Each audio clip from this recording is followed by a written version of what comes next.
And before our exciting in-person panel, we now hear from Vilas Dhar, President and Trustee of the Patrick J. McGovern Foundation for Thought Leadership on Global Governance.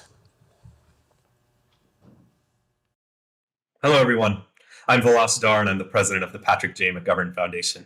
I'm delighted to join you all for the opening of the Athens Roundtable and to acknowledge dear friends, luminaries, and thought leaders from across the planet. Senators Blumenthal and Klobuchar and Schatz, UN Tech Envoy Amandeep Gill, Gabriela Ramos, ADG of UNESCO, OECD Deputy Director General Ulrich Knudsen, EEOC Commissioner Keith Sonderling, Ellen Tabasi, Linda Bonio, and so many more dear friends that have joined to contribute to this conversation. Thank you.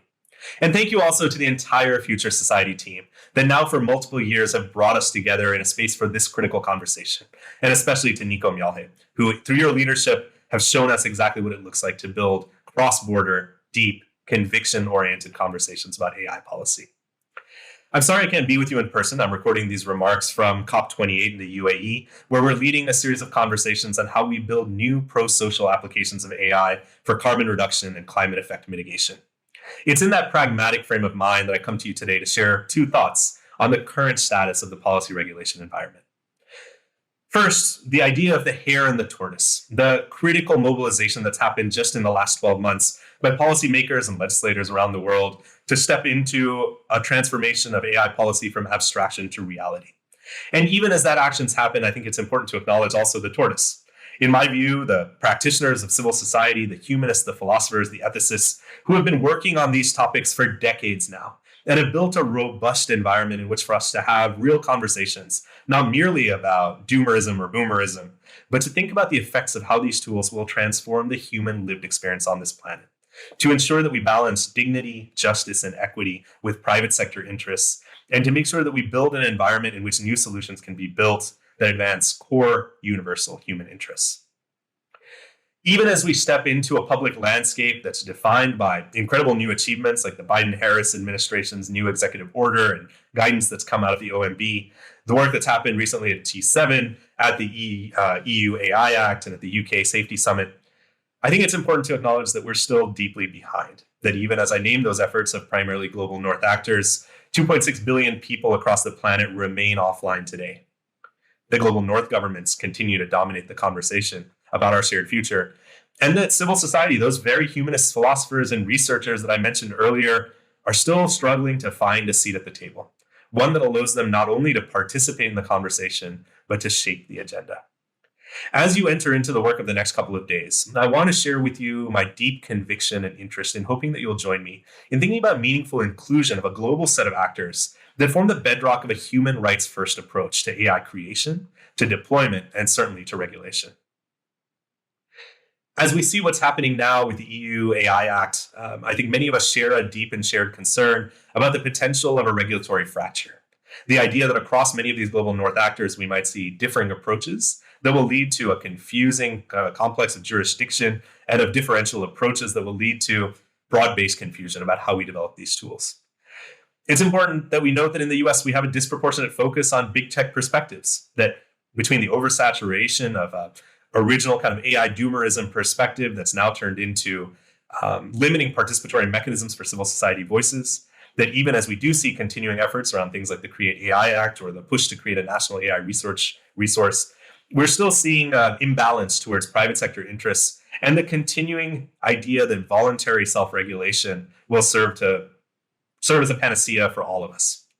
And in the EU, the classical critiques that many of you have shared that we need to find a balance between mitigating risks and enabling innovation towards pro-social use cases of AI. But this discussion also forces us to broaden our understanding of what we mean by the oft referred to but rarely heard from global majority, to include underrepresented communities, not merely in the global South, as it's been traditionally referred to, but also in the global North.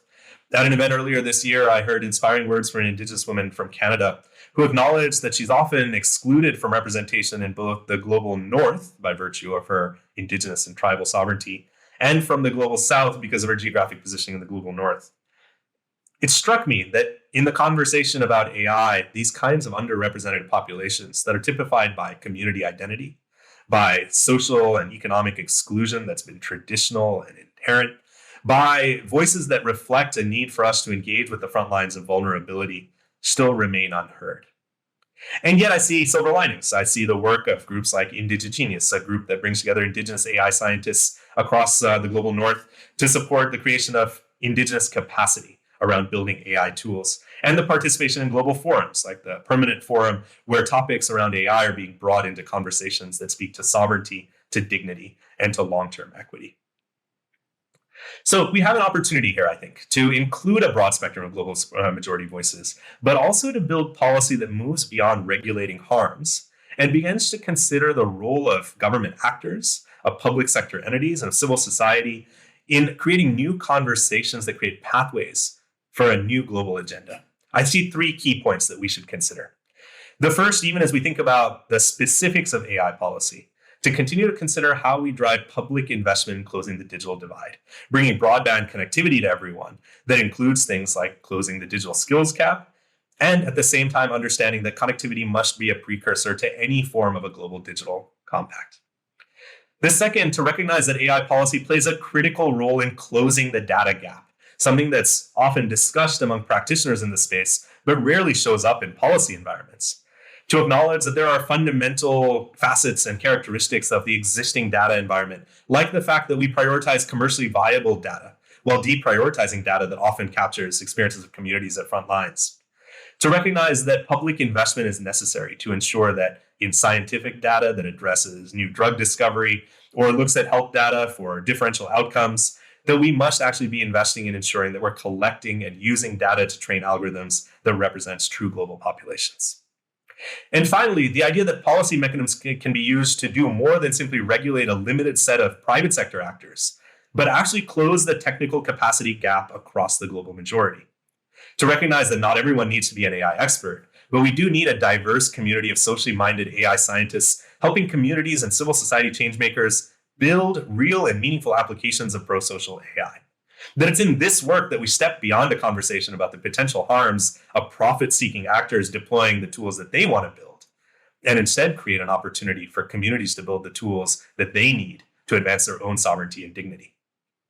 We know today that the vast majority of AI solutions are created in the global north. Some estimates put it as high as 80%. But we have an opportunity to flip the script, that even as we try to navigate the short-term views of harmonizing different AI policy regimes, that we move beyond risks and challenges to begin to think about enablers, to begin to think about governance that brings in real voices from real communities who can adequately take into account the cultural, linguistic, and socioeconomic context of a diverse and beautiful humanity that ranges across the globe.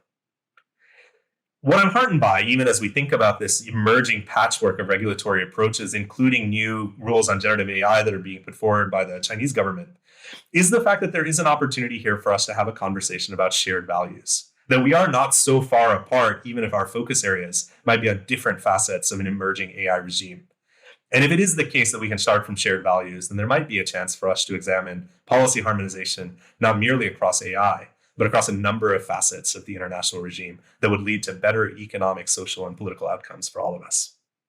So it's with that call to recognize and acknowledge that this is a conversation for billions of people across the planet, across states, across the globe, and to recognize that efforts like many of the UN agencies I mentioned earlier, including the Secretary General's new high-level advisory board on AI that seeks to form inclusive guidance for these tools and regulations, should be incorporated into our national policy agendas. Then I say thank you to all of you for engaging in this conversation. Thank you again to the Future Society. And I look forward with eagerness to see what emerges from this profound conversation and how we take this work forward together. Thank you very much.